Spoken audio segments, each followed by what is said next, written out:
miles down, beating everything. I know. He even beat me getting into chat. Honest to God. I'm so glad we have one fan. Right.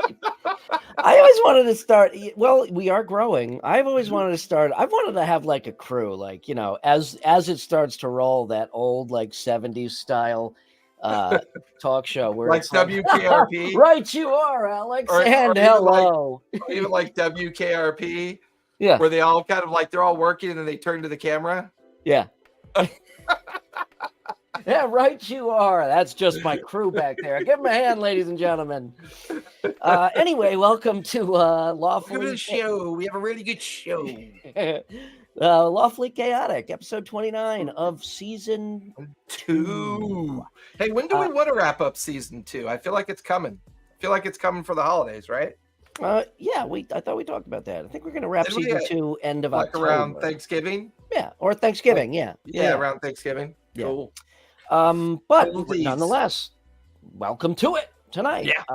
Yes, tonight we are going to talk about the state of the game, which basically games, which is basically a catch-all for us to just say, you know what, let's just kind of shoot the shit about game stuff. So shooting the shit. Although I did have some fun, I went into LinkedIn, which I use on occasion, and I looked up tabletop role-playing game market 2023, new report forecast 2030, current and future trends, 112 pages of filler.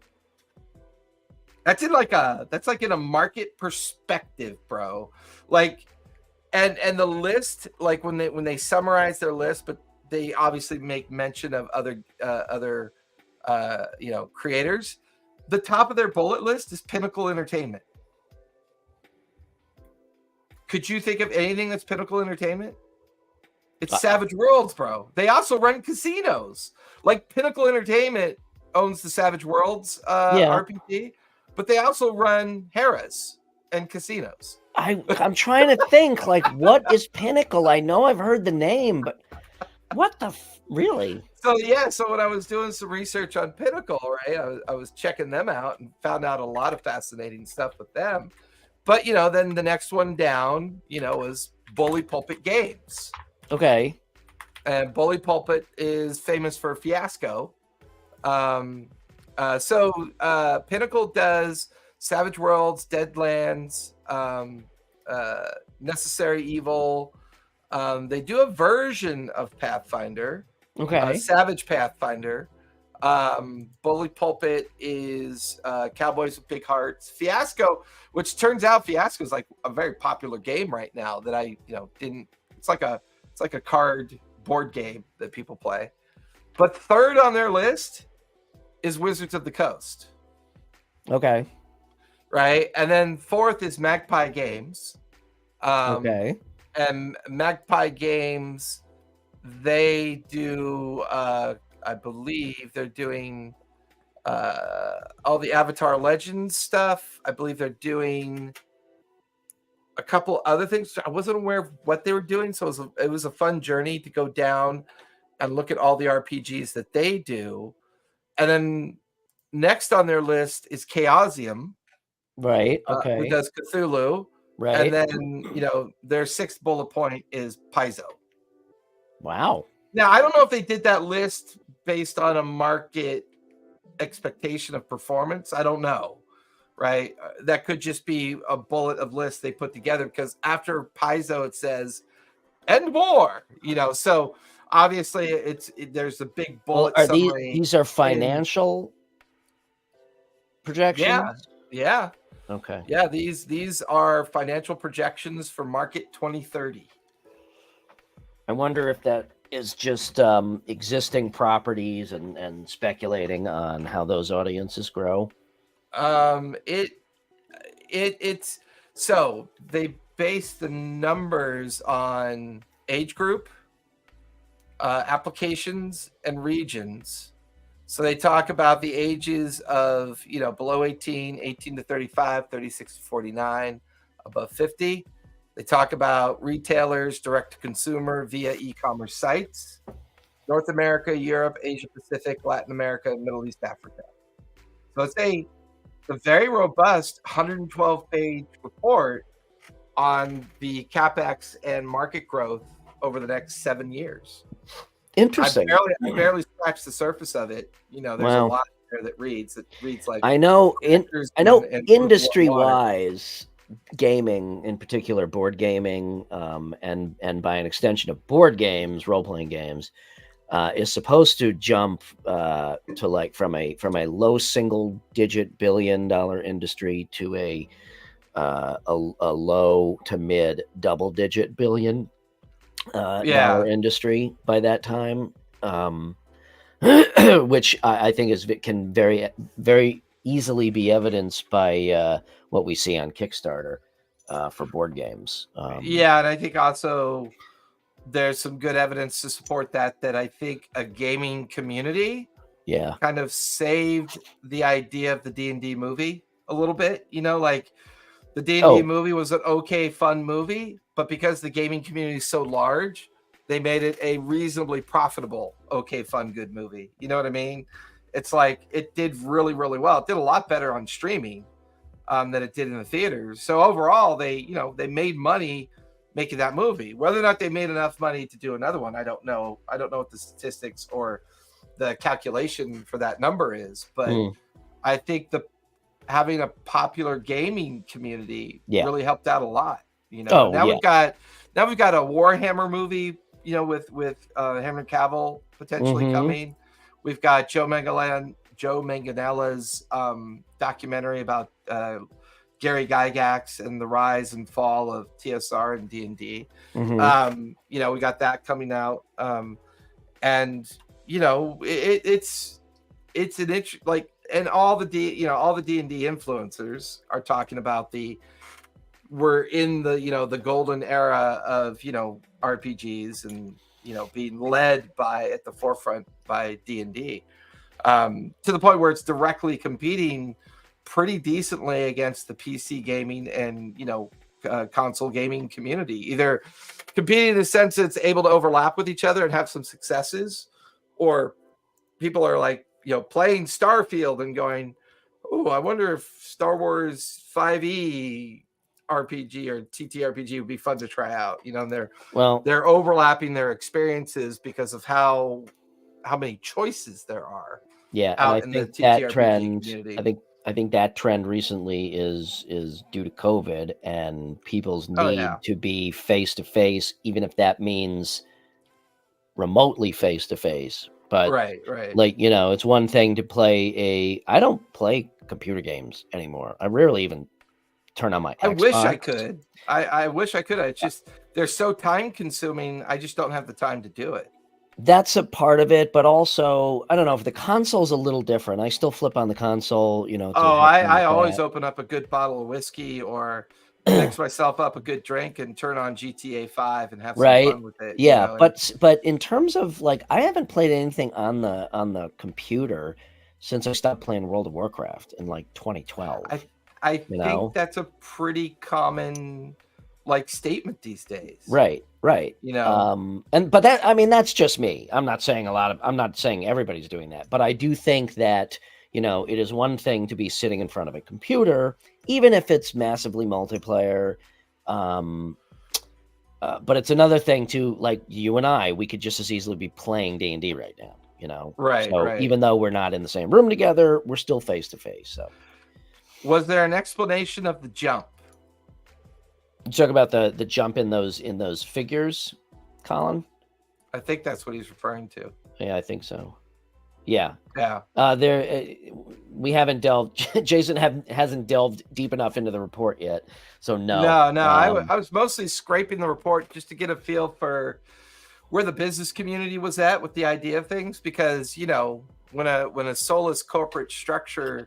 When a soulless corporate structure starts looking at a community for profiteer purposes, you begin to question what they should or shouldn't, right? So, Jason, send me the analytics so I could send them to Colin. I'll make sure. Baldur's Gate. Oh, yeah. So actually, speaking of computer games or Baldur's Gate. PC games that you play on your personal computer, Max.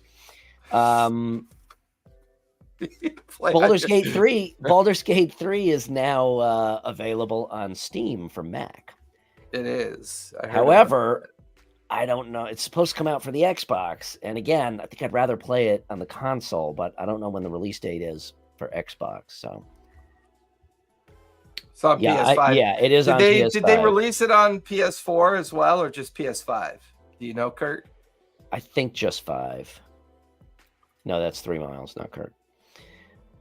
Well, 3 Miles is Kurt, I think. It's one of my players. Kurt. Oh. Then I'm. Do you have a Kurt in your orbit? No. Oh. Yeah, I think it looks. Yes, I is. Okay. Okay. I can always tell because he does the Kraken. Okay, gotcha. Oh, that's right. I like the Kraken. Then I may have been calling the wrong person Kurt. I apologize. Oh my God, it's Kurtgate. Now I'm going to be fucking canceled. Now I'm going to be canceled. All 2 of our viewers are going to be irate, and I'm going to get canceled. And you deserve it. And I deserve it. Then I'll just start another Lawfully Chaotical over on some other network. All right, let's stay on top. Podium Gate. So I think though BG3. I really want to play it, but I kind of want to wait for the. You want to know why I don't want to play it? You know why I can't stand the idea of playing it? Why? Because you have to run a whole party. Really? Yeah, you run a whole party. It's not like you run one character. So it's like Neverwinter. So okay. So it's fully turn-based. It's not real time. Well, I mean, how the fuck do you run a whole party if it's real time? I mean, 3 Miles might be better at answering this than I am. So there is a single play mode. Okay. I would be interested playing one player. And it is turn-based. It's a turn-based you can game. play with okay, so basically it's playing D&D? Pretty much. Oh, fuck. That fuck Chris Cox got his fucking wish, that bastard. Hey, I should. No, yeah. I mean, honestly, I think it's just like playing D&D, which I do 11 times a week. And I don't know if I want to do that in my downtime.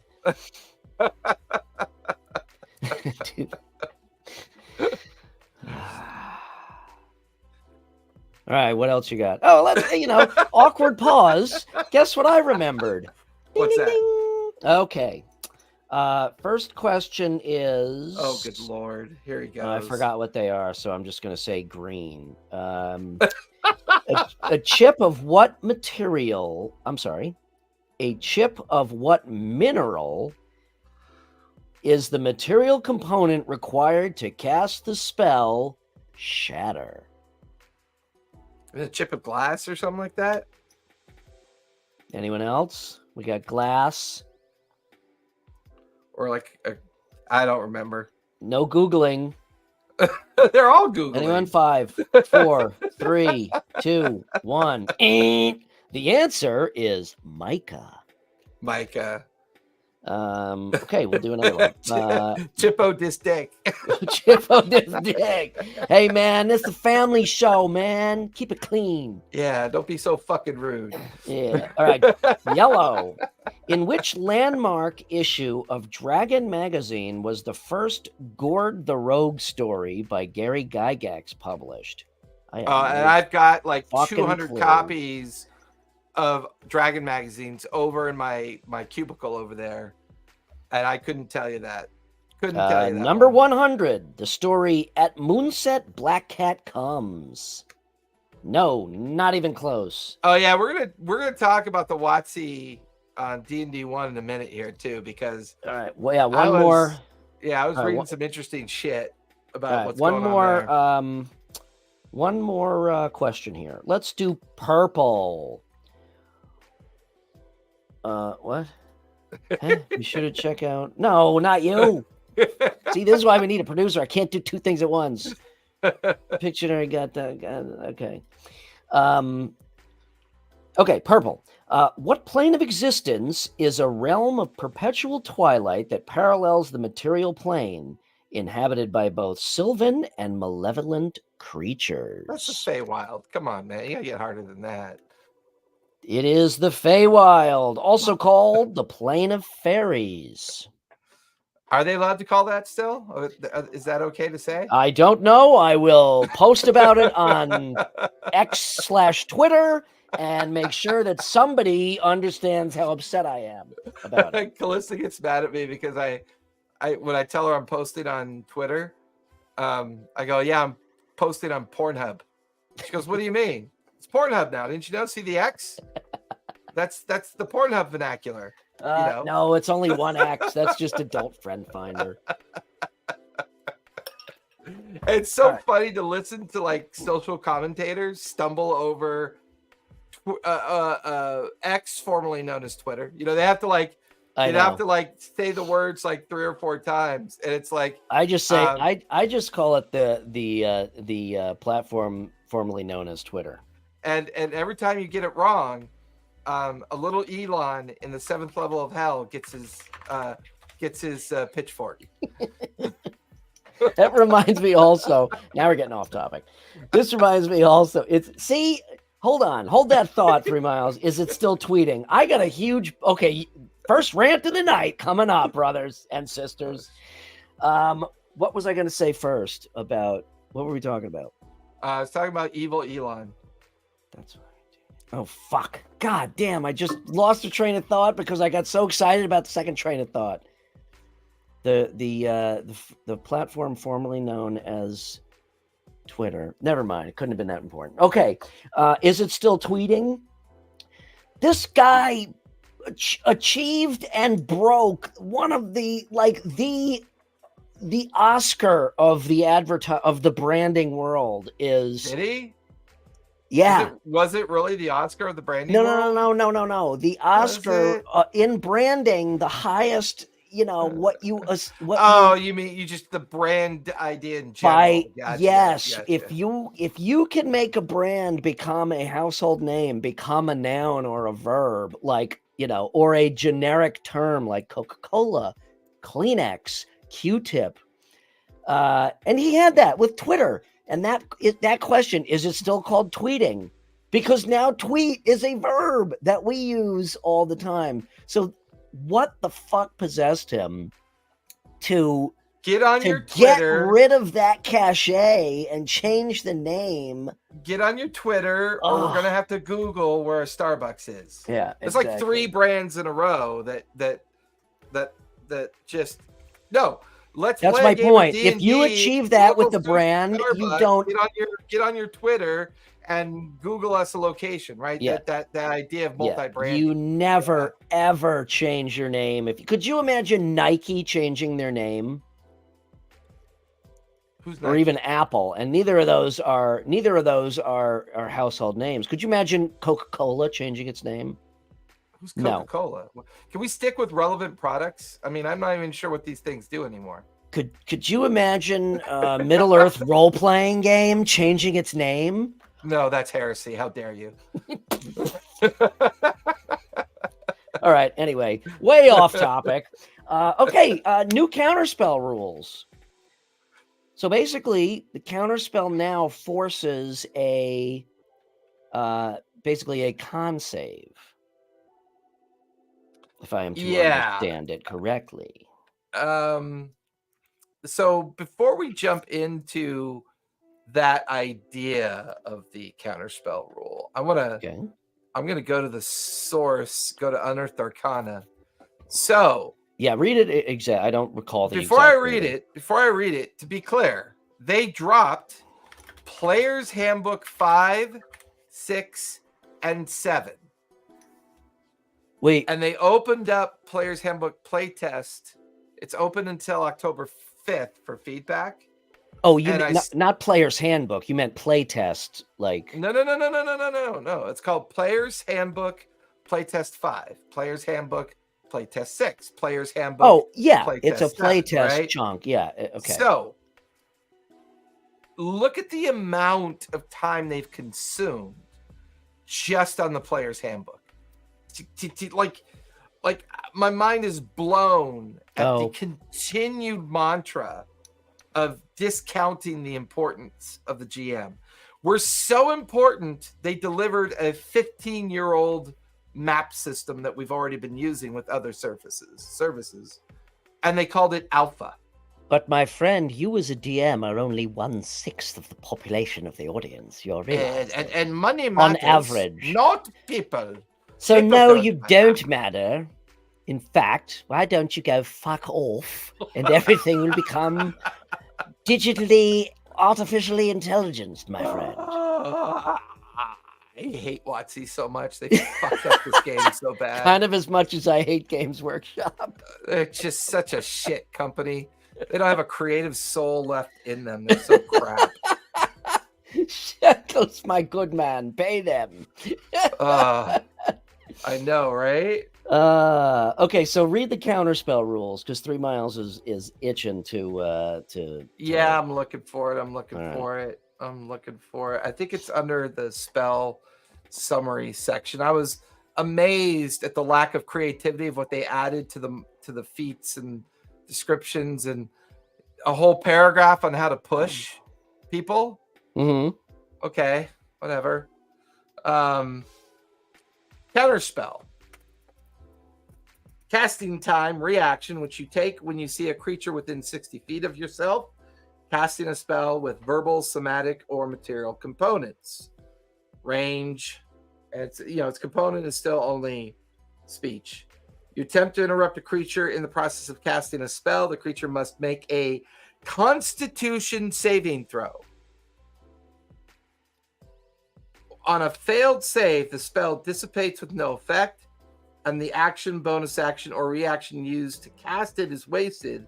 If the spell was cast with a spell slot, the slot isn't expended. Wait, what? There's like no competition in this at all now. It's basically just a con save. So you attempt to interrupt a creature in the process of casting a spell. The creature must make, so I'm going to cast counterspell on you. Yeah. Right? That means you have to make a Constitution saving throw. Okay. Therefore, my spell attack doesn't matter that much. In fact, my spell attack modifier, my spell DC, everything about counterspell, which was already mitigated through their convoluted, DC 10, add the spell level, add this, whatever, right? If you go up against high constitutional creatures, counterspell's just fucking worthless. Yeah. But on the other hand, if you cast it with a spell slot, it doesn't use the spell slot. Does that mean if they succeed on their save? So if they succeed on their save, it's not counterspell. Okay. If they fail their save, it's counterspelled. And it doesn't cost you a spell slot? And it doesn't cost the target a spell slot. So it's a fucking counterspell cantrip, basically. Well, no, it's like the 3 Miles perspective. I cast interrupt. Yeah. It costs the counterspell caster's spell slot. No. But something about it said it does not use a spell slot. Right. Did I mishear that? So the person casting it, yeah, whether it's fail or success, it costs them a spell slot. Okay. But if your target fails, it doesn't cost them their spell slot. Oh. Then that further should you be allowed to counterspell Eldritch Blast? Well, yeah, why? Oh, because it's a cantrip. Yeah, it's not a spell, right? Counterspells for spells. Right.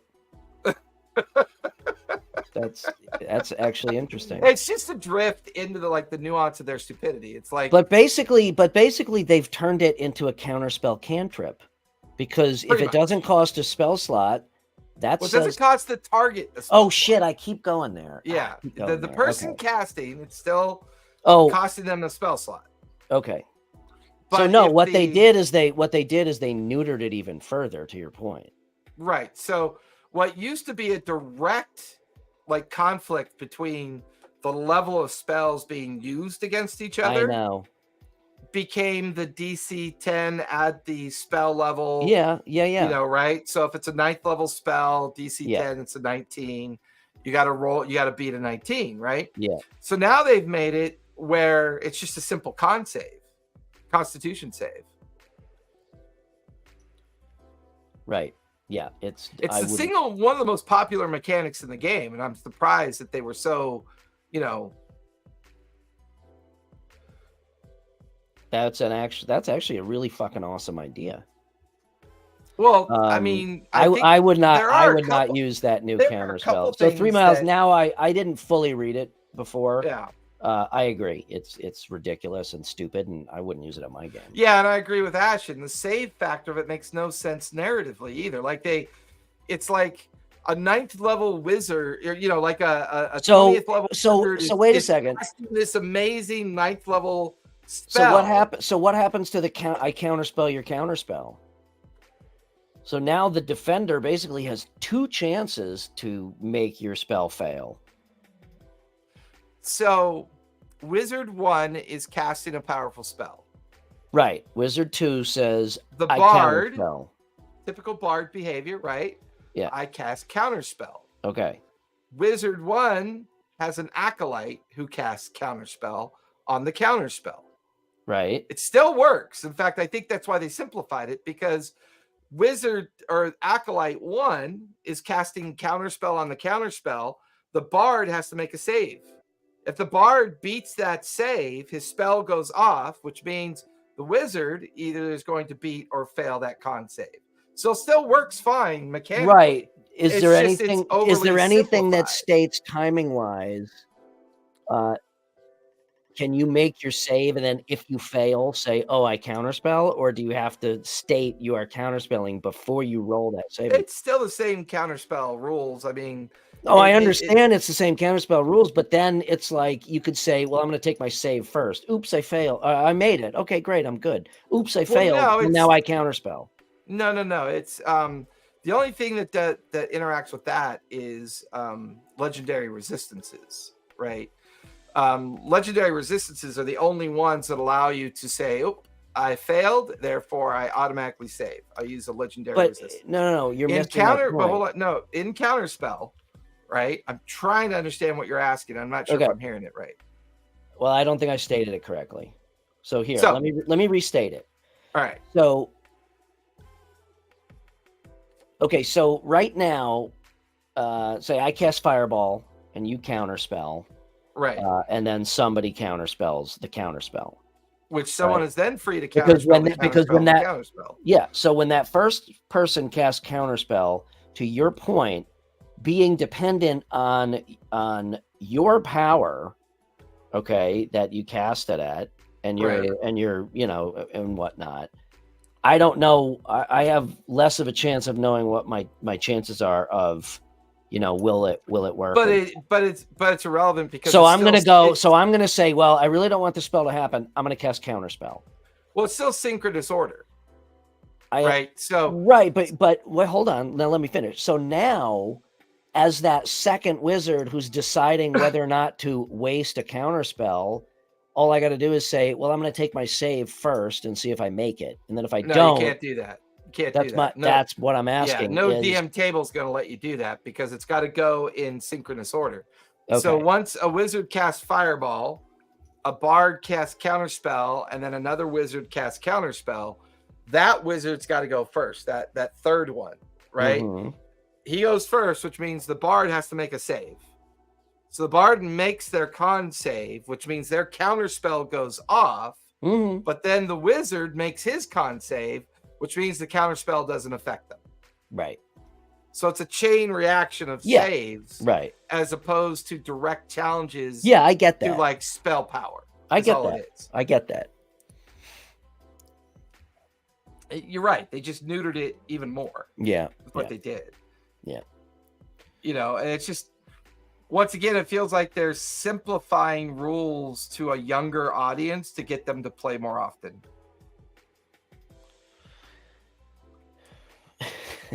Is it really simplifying it though?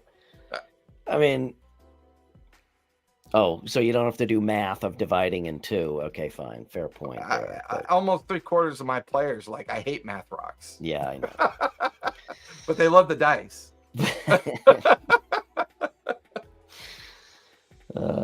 So they added something that was interesting under mastery, martial mastery. I thought was funny.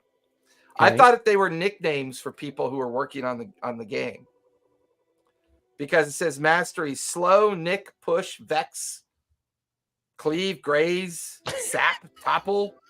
I'm like, these are Discord handles, right? Exactly, actual, right? Either that or these are actual definitions. Oh yeah. No, they're actual definitions. Either that or a group of Gen When you go down to the mastery properties, cleave. If you hit a creature with a melee attack using this weapon, you can make an attack roll with the weapon against a second creature within 5 feet of the first. On a hit, the second creature takes the weapon's damage, but do not add your ability modifier to it. So basically a weapon with the cleave status on it. Yeah, they're calling these weapon masteries. Yeah. But these masteries are directly linked to weapons, not necessarily feats or skills. Right. You master in sword, or I think even, I don't know if it goes as much. I think it. Yeah. So they're saying long sword. Yeah. Each weapon now has a mastery property as shown in the weapon tables above. That property is usable only by a character who has a feature such as weapon mastery, right? So you have to have the weapon mastery feat, basically, that unlocks the property for the character. Here are descriptions of each mastery. Now, this is a good example of something I think that kind of works. Yes, I agree. Right? Because whether or not to, because one of the things in the game, it's like, you know, that you got a battle axe and a long sword, same exact stats. You know, short sword, scimitar, same exact stats, basic stats. I'm not talking about, versatile, light, and all that shit. But, so it's like, my character could use either. It's the same damage, blah. Well, and he brings up a good point. Like a barbarian with a great axe, and I know they're trying to come up with a new way of managing proficiencies, right? So by claiming these masteries, right, you can now give a little bit of extra to the weapons that they've never had before. Like why does a halberd do as much damage as a lance, but you have to narrate their outcome equally? They're both totally different weapons, right? Yeah. So there's some narrative there, but they're not really tackling anything that we weren't already tackling through homebrew and sure, kind of alterations on our own. It is nice to see it built in to where now I can say, okay, well, now I have mastery in longsword. So whereas, yes, a longsword and a battle axe are almost virtually the same for me, well, now I've got this one extra thing that I can do because I like to specialize in the sword. I'm a sword guy. My guy's a sword guy. That's his backstory, yada, yada, yada. So I do think it is good. That one I'll give a thumbs up to, as now this is turning into... Excuse me. Is that a sneeze, or did you have to do a line of Coke? That was a sneeze. And I was able to hit the mute button on time. No, I'll give that one a thumbs up because I think it is cool to have it built in and not have to homebrew. Yeah, because the only thing I was doing before is that if you were using a weapon you never used before and you didn't have proficiency in it, you had disadvantage. You didn't have proficiency, like a specific proficiency, like glove? Well, like for example, if you weren't martial and you weren't proficient with martial weapons, and you picked up a martial weapon and you tried to use it, you automatically had disadvantage. Oh, on top of not applying your proficiency modifier. Correct. Okay, correct. Gotcha. So so that's for something you've never used before. Yeah, I mean, I think that's a great homebrew rule. It's an easy way to say, look, you've never wielded a hand axe in your life. You've been a rapier, rogue type finesse weapon person, and you're picking up a brutish hand axe to do to get into a fight. You just can't use it at equal levels. It just doesn't make sense. But I like that where it's like, pick, is it one encounter, 2, 3, once you do that. You know what? Guess what? That disadvantage now goes away. I actually like this 3 miles. Why couldn't they blend the old weapon masteries into a leveling bonus? You know what we've always been talking about is like, you know, leveling up certain sub skill sets to give yourself a little bit more of a skill tree. Yeah, a more granular approach instead of these giant stair steps. You know, you use the sword for 2 levels, you unlock parry. Yeah, that would be fucking awesome. Right. You know, I want my if I'm 18th level, I should be able to throw my fucking greatsword end over my head and peg somebody to the wall. I was just laughing my ass off at the descriptors. I thought they were hysterical. Cleave makes sense. Graze. You know what I call the word graze? You know what I use that word for? You just barely missed. Right. Yeah. Nick, you just graze him, but you don't do any damage. Yeah. They have one in here called Nick. That's my drug dealer. So I don't know what I'm going to do about that.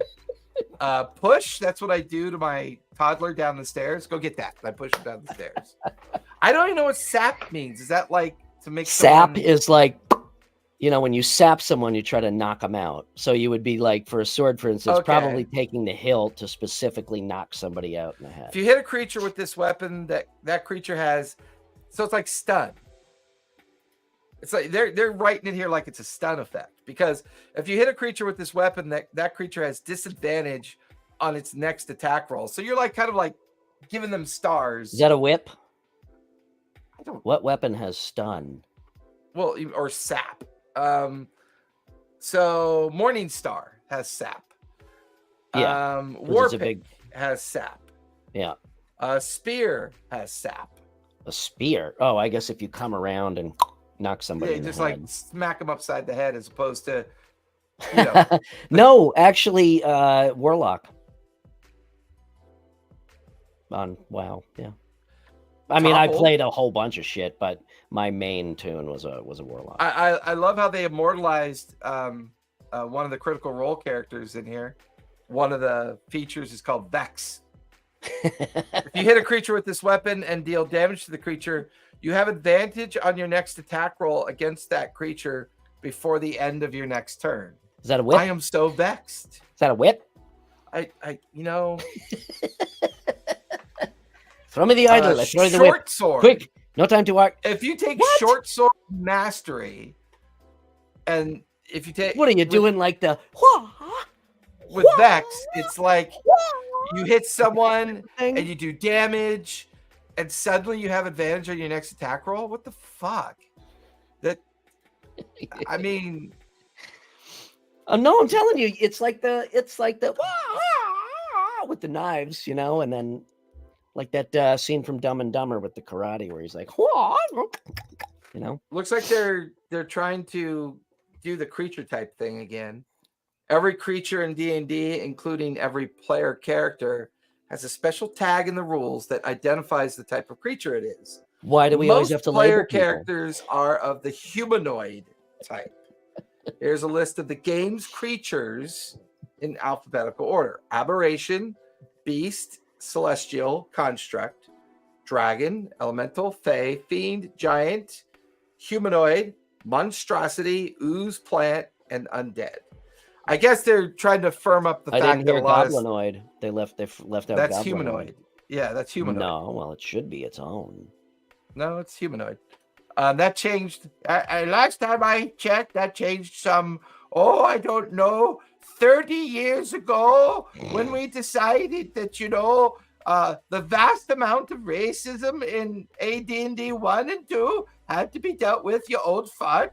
Pay attention to the rules, if you would, please. I'm assuming they're firming up creature type for like spell clarification, because that's always a challenging conversation to have. You know, what's the difference between a monster, an aberration, an undead, and stuff like that. Yeah. Looks like they're firming up difficult terrain, blind sight, climb speed. Help action. Giant had its own.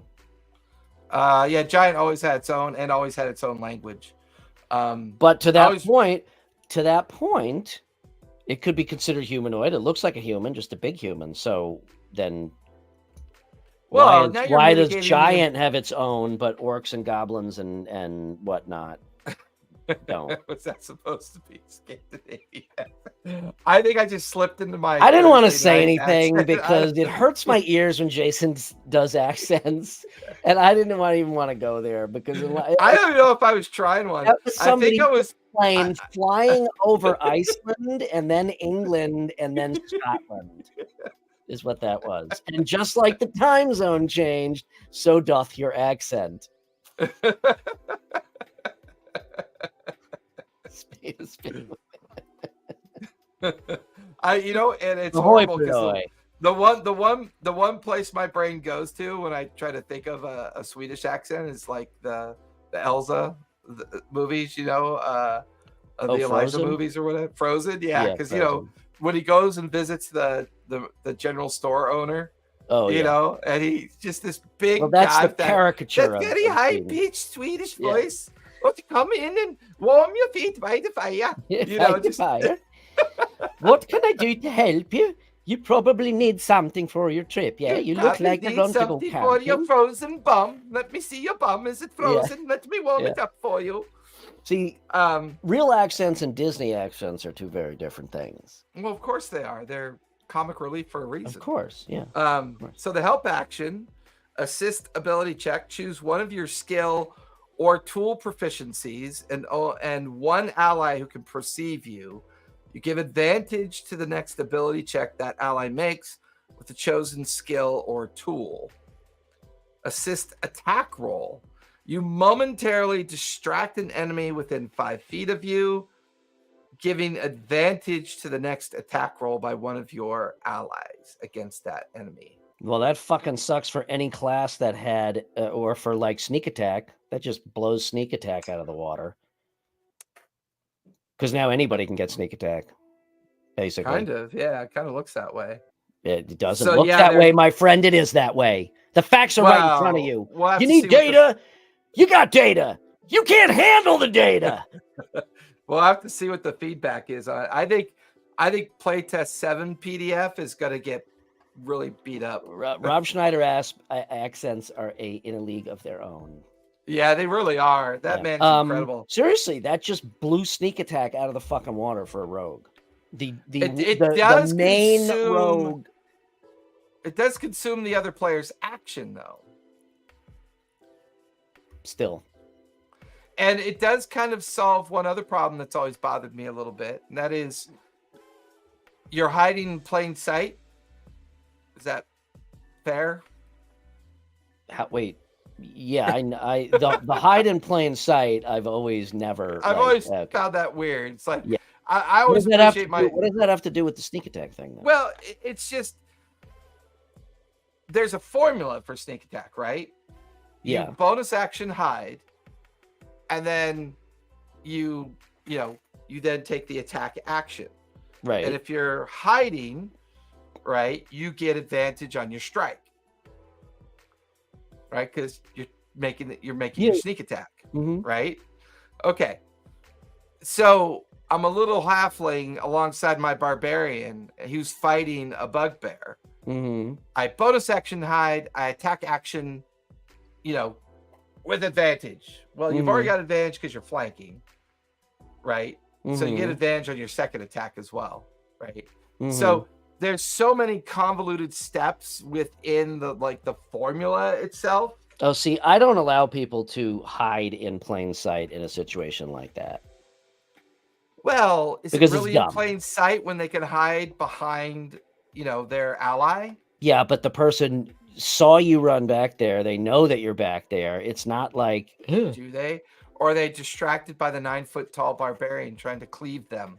But now they have okay, but a distraction is different. That's not hide in plain sight. A distraction is a distraction, which then gives you advantage because they're within 5 feet, which hence then goes back full circle and kills the sneak attack. The volumes of smoke coming out of your ears are just so insightful. No, now I'm just playing idiot logic. Oh yeah, exactly. The Arya Stark Night King sneak attack. Oh, here's one. Hide action. Oh, okay. What do they say?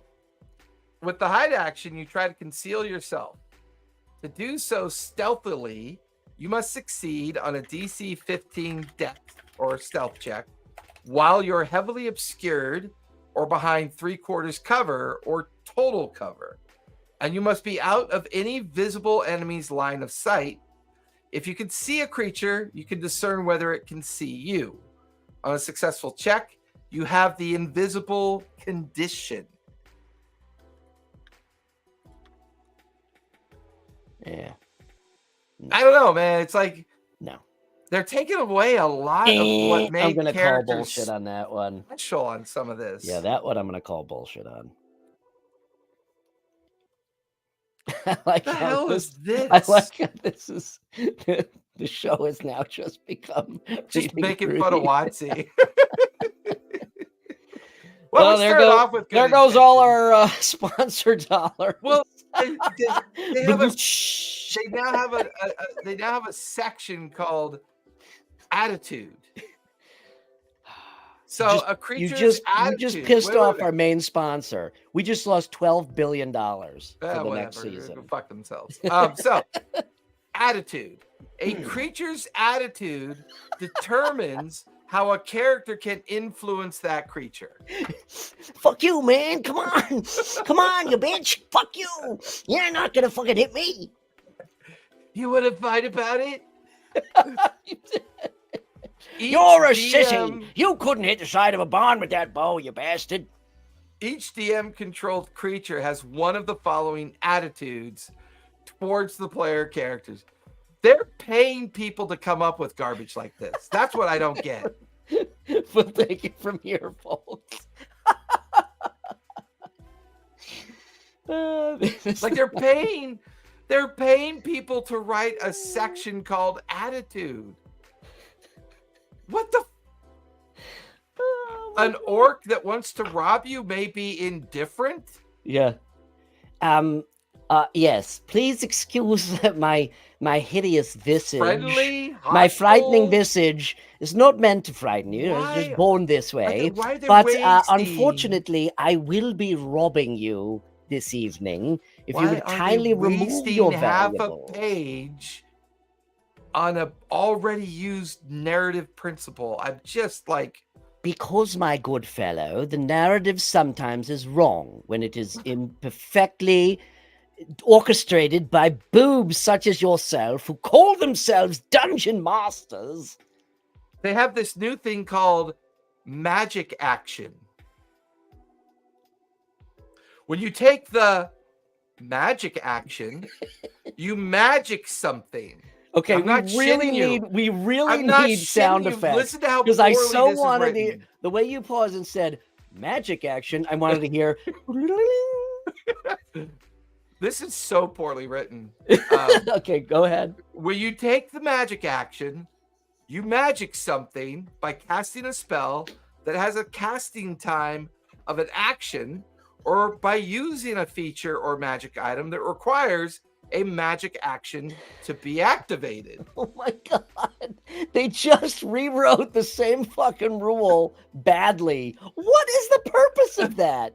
If you cast a spell that has a casting time of 1 minute or longer, you must take the magic action on each turn of that casting, and you must maintain concentration while you do so. If your concentration is broken, the spell fails, but you don't... See, once again, failure's not being punished. They're not punishing failure. What does it say? The spell it says if you break concentration while doing this magic action, you fail to cast the spell, but you don't lose the spell slot. Dumb. It's like triple. I'm gonna give that the double X. One, because it's dumb, and two, why the fuck did they have to rewrite? I don't know. Dumb. Yeah, this is why evil will always triumph, because good is dumb. We were just watching that movie last week. Spaceballs, the RPG game. I want to be I see your Lone Schwartz Star. is as big as mine. Is the only one that uses that type of raspberry jam. That's why. Lone Star. That's why they I'm a changed dog. him. I'm a man and a dog. I'm my own best friend. No, okay. I worry. This is a really good.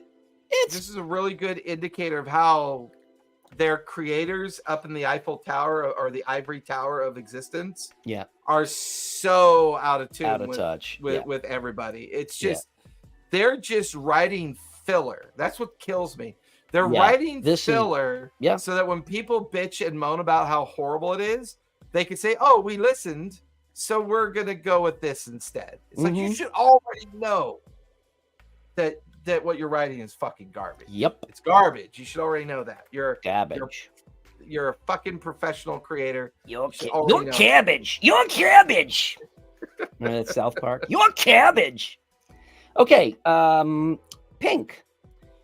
What was the title of the first Dragonlance Adventure module, DL1? Oh, I have that one. It's right there, and I can't see the name of it. Drum roll. Anyone? Something Kryn, I thought. Dragons or something like that. Well, closer. Dragons of Despair. That's right. DL1 Dragons of Despair. I actually have that module on my shelf in shrink wrap. Nice. In its original shrink wrap still. Nice. Hasn't been cracked. What year was Yellow? What year was second edition D&D released? That was in the 80s, right? Yes. Specifically, what year within the decade? It was the 80s. I want to say 87 or 88. 89. Fuck. You lose, but you'll be going away today. You'll be going home today with some dice and your very own playtest number 6, 7, and 8. And your very own sense of incompleteness. And a customized deck of Adventurer League character sheets. Second edition is considered AD&D, correct? Second edition is AD&D, correct, right? because they went right from AD&D to 3, if I'm not mistaken. Yeah. Okay, orange. Which humanoids?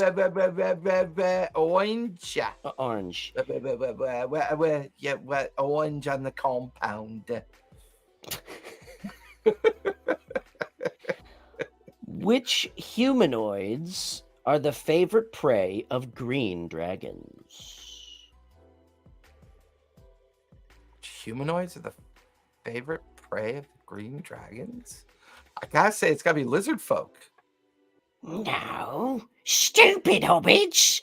Elves is master. Elves, Elves is master.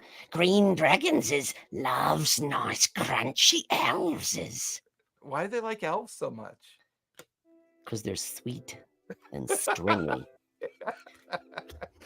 All right, one more, then we'll get back on another topic. What haven't we done? I don't like that question. Blue. Who was the bodyguard of Vecna? A ruthless lieutenant whose sentient magic sword still bears his name. I don't know that one. I didn't know Vecna needed a bodyguard. I thought he was too badass for a bodyguard. Everyone needs a bodyguard. My mom. Oh my God. A mom joke. Gotta get my sound effect game on. Cass, also known as Kaz the Bloody-Handed. Oh, yeah. Yes. Okay. I've used Kaz the Bloody-Handed. I didn't realize he was a bodyguard for Vecna. I had no idea. That's funny. What does the acronym THACO stand for? To hit an armor class of 0, and may it burn in hell forever. That is correct in its entirety. May it burn in hell forever. I got to be honest with you. I am not wild about the state of the games this fall. I don't have Candela Obscura, the final release yet. I don't have access to Daggerheart. Fortunately, I've got Walking Dead. Well, now wait a second. Hold on. Let's give Critical Role the benefit of the doubt. I mean, they are just delving in, and these are brand new games that they created pretty quickly. These are games that they've been sitting on for 20 years. Hey, you shut up. They're being lazy, and they're hiring lazy contractors. Oh my God. Fuck you, man. Fuck. Stop. No, I'm really excited. I've been able to spend a little bit more time doing my Walking Dead RPG read. I'm liking the system. But there's really nothing new coming out this fall that I've seen so far. Board games. Play board games this fall. There's always new board games coming out. Yeah, supposedly. Oh my God, I clipped a review. Well, what about board game? Actually, I would. Well, I guess those aren't new. I was going to say Catalyst Games. Who just came out with Car Wars again? I think was it Catalyst, or is it Steve come out with Car Wars yet? I thought it could have been. It could have actually been Steve Jackson again. But there's a new Car Wars reboot. That's cool. Is there really? Yeah. Car Wars is always fun. You get to go buy Matchbox cars and shit, dude. We used to do that all the time, and then burn them up and smash them and shit. I didn't realize that they did a re-release of a new Car Wars bundle. See, I don't know how old it is. I mean, my facts are 6th edition Car Wars. My facts are always questionable. Well, yeah. Wow, Steve Jackson Games. Look at all this stuff he's got out. Yeah, it is Steve Jackson. So I mean, there's that. Oh, he's got Technomancer out there. I mean, actually, kind of all of the Catalyst games are relatively new to the scene. Yeah, they are relatively new. I still need to get my hands on the Aliens RPG too. I need to get my hands on that one as well. Right. So. Well, yeah, we used to collect Hot Wheels and we take Hot Wheels and Plastic Army Men, and other like incomplete model packages, and we would just like, they have a term for it where you slap everything on there, kit bash. Kit bash. We just kit bash the hell out of these little Hot Wheels cars, and then we'd use them in the Steve Jackson games because Car Wars was so boring with those little cardboard trickster. Totally. Pieces. I wasn't kidding. We used to do the same we would thing. Pull out those Hot Wheels, and if you look at his bundles, like his bundle is $128, but they use real car, like they're using real car models. Yes. Yeah. And instead of the convoluted worksheets, they have cards, so it's interactive card games. You know what? 3 Miles, you're right. It is no joke. I actually started. So the only stuff I buy, because my dumb friend convinced me to. Actually, he didn't even convince me, but we're a bad influence on each other. And it's a good thing he's not here in chat tonight. But I'll tell this to him to his face later on. So, it's Matt. It's a twisted UO. So, everything I blame on him. As a way, when I ask forgiveness from my wife, she's like, "You bought fucking Hot Wheels cars. Your kid has to go to college." I'm like, "Yeah, but this is limited edition and it's fucking green, man." So anyway, I've been spending like 20, 25, 30 bucks. This one's got the factory defected decals on collectors. So like you're collectors, telling me that you spent $100 on a broken Hot Wheels, basically. Yeah. So now it's all collectors versions of Hot Wheels shit that are like $30 each, and then within 2 months they're on eBay for $150, $200. It's fucking. I'm heavily investing in Hot Wheels futures. Well, we did it again. Talked about nothing for an hour. Yeah. And don't forget, we're off next week. Yes. I am off the grid. Okay. We'll be back until Monday, October. Till hell freezes over. Which may be soon. No, hell is melting. I mean, all the ice is melting. Well, yeah, there's that. So yeah, Monday, October 9th is when I get back into town. So so we will I'll be mostly off grid. Okay, so we will skip next week. unless I could beg a guest to come Co-host. on with me, Yeah. co-host. But most likely, I'll make that decision by tomorrow sometime, end of day tomorrow. So I will either post the ad for next week's show, or I will post an ad that says, fuck you, we're not having a show next week. But unfuck you 2 weeks from now, when we will be back with another topic. There's that. So where can we find you, Bri? First of all, because I always forget, thank you everybody again for joining us, especially those of you in chat. As always, thank you for joining us. And for those of you watching afterwards, 20 years from now, when we're rich and famous and you're looking back in the retrospective and find this shit, thank you. Oh my God, there's such potty mouth. You can find me at RPG&Co, ANDCO, at Instagram. That's the best place to find me. Send me a DM there. And check out the website at playrpgandco.com for a lot of my artwork in the form of apparel and stickers and swag and stuff like that. Some content that I've done, a lot of content that Jason has done. So check it out.